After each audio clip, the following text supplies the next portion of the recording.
오늘 여러분들과 이 연말정산 항목을 좀 전반적으로 한번 살펴보고 소득공제와 세액공제의 차이, 그리고 연말정산에서 연금 계좌가 얼마나 중요한지 이러한 것도 한번 이야기를 해볼 텐데, 우리 연말정산이 참 익숙하신 분들은 홈택스 들어가서 이것저것 입력하시고 그리고 잘 관리도 하시겠지만, 사실 처음 관리를 하거나 아직 익숙하지 않는 분들이라면은 이 용어 자체들이 좀 많이 헷갈리실 것 같아요. 그래서 헷갈리는 용어들 위주로 좀 가져왔고요. 우리 영상 말미에는 같이 이제 연말정산에 대한 시뮬레이션 같이 해보면서 내가 발생할 그런 세금은 무엇인지, 그리고 내가 좀 세금을 아낄 수 있는 방법들은 무엇인지, 이런 것들을 한번 찾아가 보려고 합니다. 그럼 먼저 연말정산에 대한 의미를 한번 이야기를 해볼게요. 우리 근로자가 올해 납부한 근로소득세를 이제 정산하는 절차다라고 볼 수 있죠. 월급 받으면은 그냥 전체 다 받으면 얼마나 좋아요. 근데 소득세를 미리 원천 징수를 하죠. 세후 소득 이렇게 이야기를 하는데, 그 세후 소득이 나중에 내가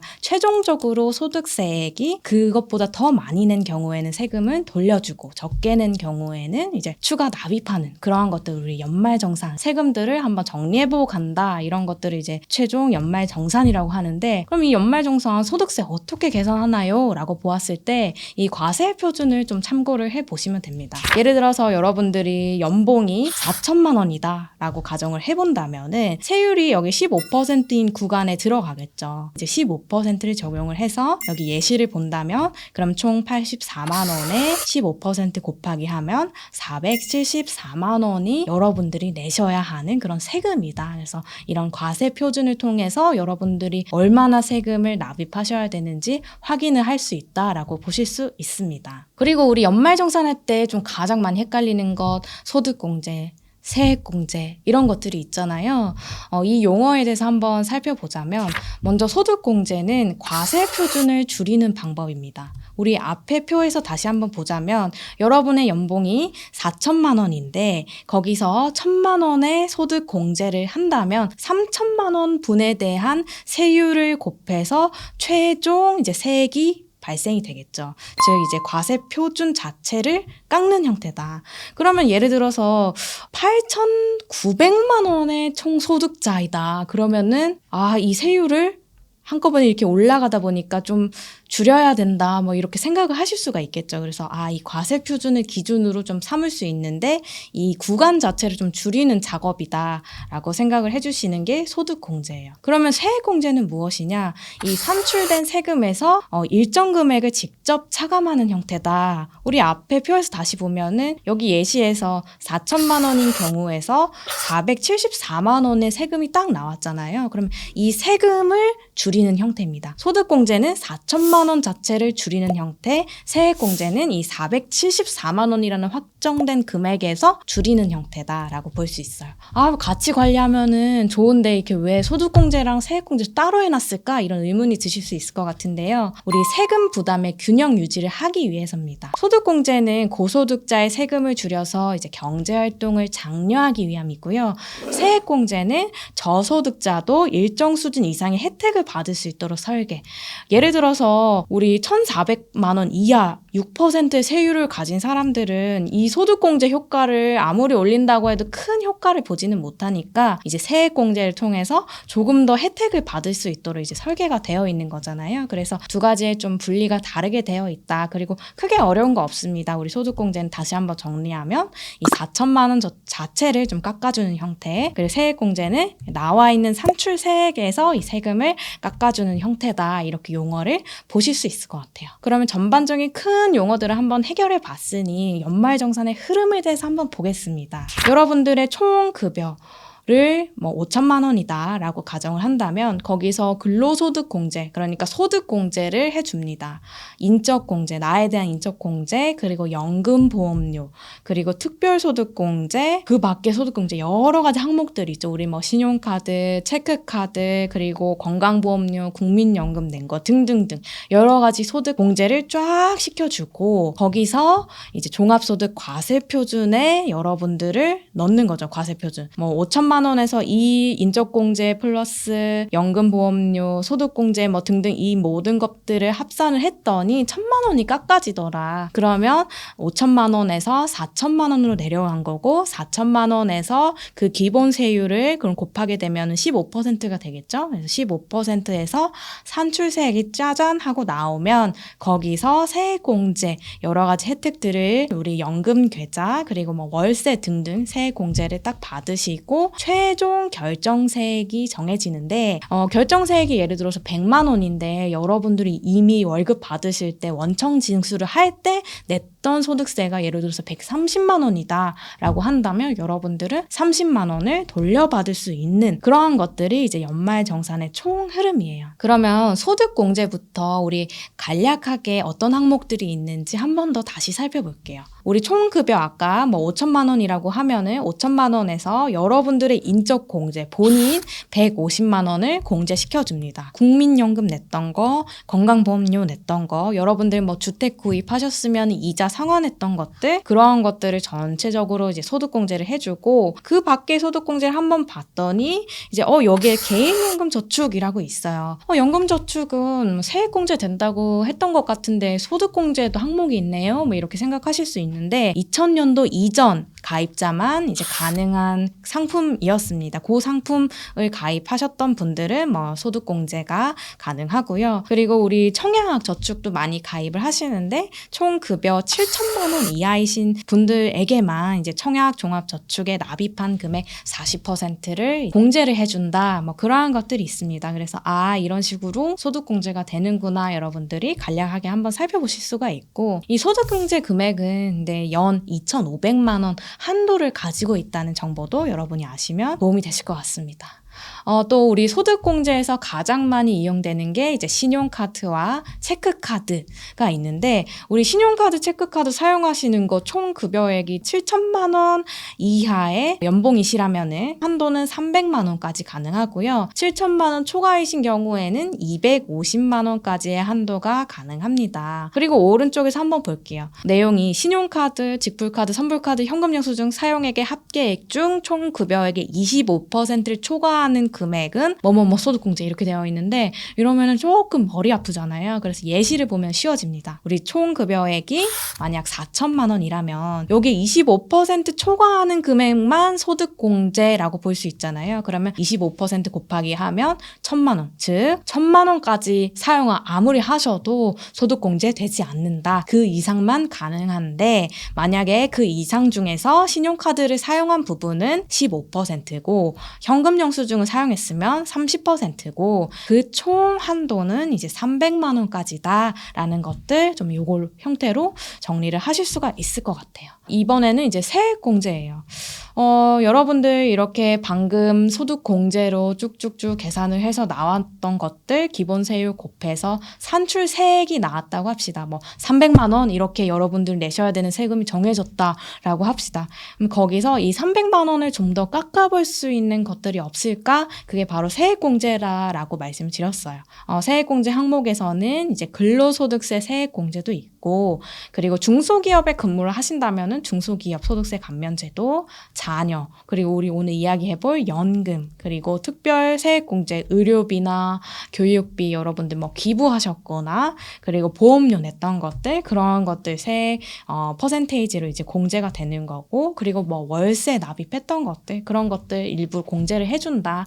그리고 최종 결정세액이 있고 여기서 여러분들이 미리 원천 징수해서 냈던 그 금액을 빼기 계산을 해서 차감 징수세액 최종적으로 결정되는 것이다 라고 이제 전체적인 흐름을 보실 수 있습니다. 그리고 우리 연금계좌에 대한 중요성에 대해서도 제가 말씀드린다라고 했었는데요. 우리 연금계좌 총 세액공제 한도 900만 원까지는 몇 퍼센트 적립된다 이런 이야기 굉장히 많이 들어보셨을 거예요. 하지만 이제 못 들어보신 분들도 이 장표를 통해서 확인하실 수 있도록 방식으로 조금 더 설명을 해보겠습니다. 우리 연금계좌에는 연 1,800만 원까지 한도를 납입할 수가 있는데요. 그 중에서 900만 원까지는 이제 세액공제를 해줍니다.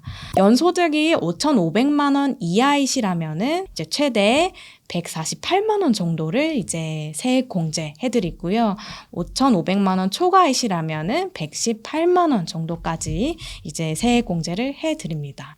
근데 여기서 중요한 거는 연금저축이랑 이제 IRP 세액공제 받을 수 있는데 ISA 계좌도 세액공제 받을 수 있다는 것들은 많이 이제 놓치세요. IS 계좌가 만기하고 연금저축으로 이전을 받는다면은 그 전환금액 10% 최대 한도 300만 원까지는 연금계좌에 추가 세액공제 혜택이 제공이 됩니다. 그러면은 900만 원 세액공제가 아니라 1,200만 원 세액공제가 되는 형태이죠. 이렇게 정부에서 이제 연금을 잘 관리할 수 있도록 여러 가지 세액공제 감면 혜택들을 많이 주시는 것 같아요. 그래서 이런 것들을 꼭 누리면서 우리 연금계좌를 참 준비를 하면 좋겠습니다. 그럼 이제는 본격적으로 여러분들과 함께 연금계좌는 또 얼마나 혜택이 나올지 한번 시뮬레이션 해보도록 하겠습니다.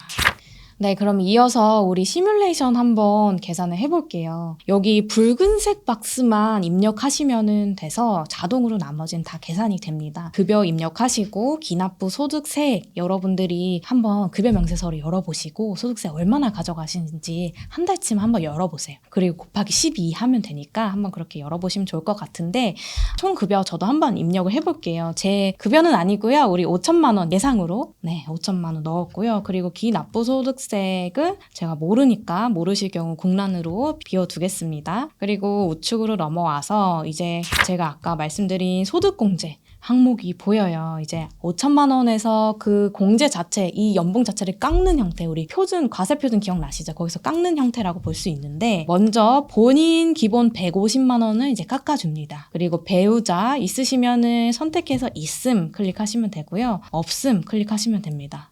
그리고 우측에 보시면은 설명이 이렇게 되어 있어요. 연소득 100만 원 이하의 배우자는 공제가 된다라고 볼 수 있기 때문에 이런 설명들 잘 읽어보시면서 체크를 해주시면 됩니다. 네, 저는 또 별도의 만 60세 이상 직계 존속도 현재는 부양하고 있지 않고 직계 비속도 없고 형제 자매 없고 해당되지 않고요.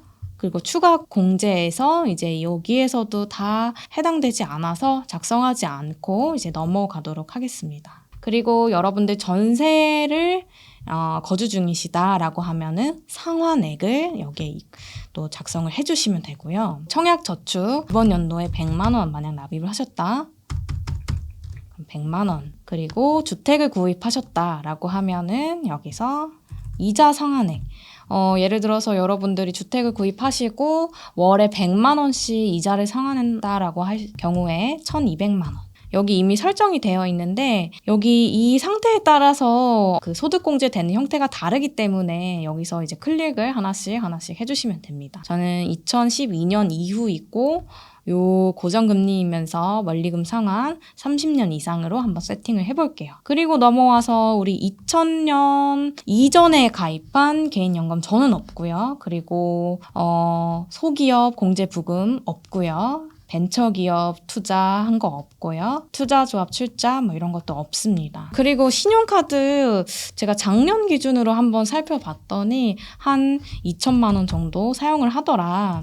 체크카드는 한 500만 원을 하더라. 나머지 금액은 사실 잘 몰라서 좀 넘어갈게요. 구체적인 이 문화생활비나 대중교통비, 전통시장 사용비는 사실 홈택스 들어가면은 다 확인을 하실 수 있어요. 근데 저희가 이렇게 간이계산기를 하는 이유는 해보면서 어떤 것들을 좀 내가 세액공제 감면 받을 수 있을까? 한번 스스로 공부하기 위함이죠. 그리고 우리 사주 조합 출연금 이런 것들 저는 없습니다. 있으시면은 입력을 해주시고요. 그러면 이렇게 다 계산을 했더니 총 소득공제액 합계가 이제 위에 같이 이제 나와 있습니다. 소득공제 그럼 제가 5천만 원에서 이 정도가 깎였다라고 한다면 세액공제에서 또 얼마나 가져갈 수 있을지 한번 볼게요. 그리고 우리 소득공제 한번 살펴봤으니까 이제 세액공제 한번 볼 텐데 근로소득 세액공제가 있어요. 그래서 일반적으로 바로 이렇게 자동 계산이 되니까 여러분들 급여만 잘 입력하시면 될 것 같고요. 그리고 자녀공제가 있습니다. 본인 자녀, 그리고 출산, 입양, 첫째, 둘째 이렇게 있는데 저는 해당 사항이 없어서 없음으로 클릭을 할 거고요. 있음으로 클릭하면은 이렇게 자동 계산해서 우측에서 확인을 하실 수가 있고요. 저는 없어서 없음으로 선택을 할게요.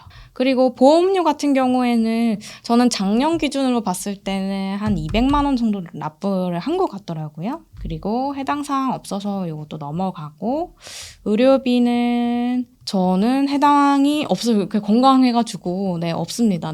일반 의료비 그리고 일반 가족 다 없고 그리고 교육비 대학생도 아니고 학비 낸 것도 딱히 없더라고요. 그래서 여러분들도 혹시나 내가 뭔가 납입한 게 있나 이렇게 좀 고민이 되신다면은 홈택스 들어가서 보시면 저희가 또 가능하고 없으면 이렇게 공란을 두셔도 됩니다. 그리고 기부금 같은 경우에는 또 있다면 여기에 입력을 해주시고 일반 기부 저는 30만 원 정도를 기부를 했었는데 이렇게 이제 또 세액공제가 되는구나. 그리고 여러분들 월세를 거주를 하고 계신다면은 또 월세액을 또 입력을 해주시면은 될 것 같습니다. 그러면 최종적으로 다시 왼쪽으로 넘어오면은 예상 세액이 190만 원으로 나오는데 이미 이제 월급에서 소득세를 징수를 해가죠. 그게 만약에 100만 원 정도가 된다. 우리 아까 급여명세서 한번 보시라고 말씀드렸었는데 저는 지금 임의로 100만 원 한번 넣어봤습니다. 그러면 내가 91만 원 내야 되는구나. 이렇게 결정이 될 수가 있을 것 같아요. 여기서 내가 연금저축이나 우리 IRP 퇴직연금에 납입을 하게 된다면 이 91만 원을 좀 세액공제 감면을 받을 수 있다. 그러면 예를 들어서 우리 IRP 같은 경우에는 300만 원까지 한도가 되고 개인연금저축에 600만 원 납입 한도까지 다 불입을 하신다면은 최종적으로 43만 9천 원이 이렇게 깎여져서 나온다. 우리 아까 90만 원 최종 이렇게 내던 것들이 금액을 입력하니까 이제 세액 낼 게 없이 다 이제 환급이 되는구나. 그래서 미리미리 연금을 좀 준비하시고 납입하시는 분들 굉장히 많으시고 저 같은 경우에도 연금저축 그리고 IRP 순서대로 이렇게 납입을 좀 하고 있습니다. 연말정산에 세금 공제 받으려고 연금을 사실 준비하는 것은 아니잖아요. 저의 이제 노후를 대비하기 위해서 이렇게 준비를 하는 건데 세액공제까지 해주니까 굉장히 좋은 상품인 것 같아요. 그리고 ISA 만기 이제 최종 300만 원까지 이제 최대 공제가 된다고 했잖아요. 그래서 ISA로 좀 운용 중이신 분들은 또 여기에 입력을 하셔서 이전을 하신다면은 예를 들어서 300만 원 하신다면은 여기에 공제액이 또 나와서 여기에 자동적으로 계산되는 것까지 살펴보실 수 있을 것 같아요. 이제 결과적으로 시뮬레이션을 통해서 정확한 계산을 산출은 할 수는 없어요. 이제 모든 항목들이 전반적으로는 이제 구성이 되어 있지만 다 세세하게 들어간 것은 아니기 때문에 다만 이제 여러분들이 이제 총 급여도 입력해 보시고 여기서 기본 공제 어떤 것들이 내가 좀 더 챙겨갈 수 있는지 그리고 주택 자금 등등 여기에 나와 있는 세액 공제 이런 것들에서 내가 좀 어떤 것들을 감면받을 수 있는지 한번 확인해 볼 수 있는 굉장히 중요한 계산기이고요. 그리고 이제 최종적으로 연금을 통해서 내가 또 얼마나 세금을 환급받을 수 있는지 세금이 깎아져 가는지 이런 것들 좀 계산을 해볼 수 있는 굉장히 좋은 연말정산 시뮬레이션인 것 같습니다. 그래서 연말정산이 처음이시거나 좀 단어들이 헷갈리셨다라고 생각이 되신다면은 이 시뮬레이션을 통해서 여러분들이 좀 많이 정리를 해보실 수 있을 것 같습니다. 여러분들 연말정산 한번 용어들이 좀 정리되셨기를 좀 바라고요. 혹시 궁금한 사항 있다면은 우리 든든 고객센터 또는 댓글로 남겨주시면은 또 답변 드리도록 하겠습니다. 그럼 영상 여기서 마무리하겠습니다. 감사합니다.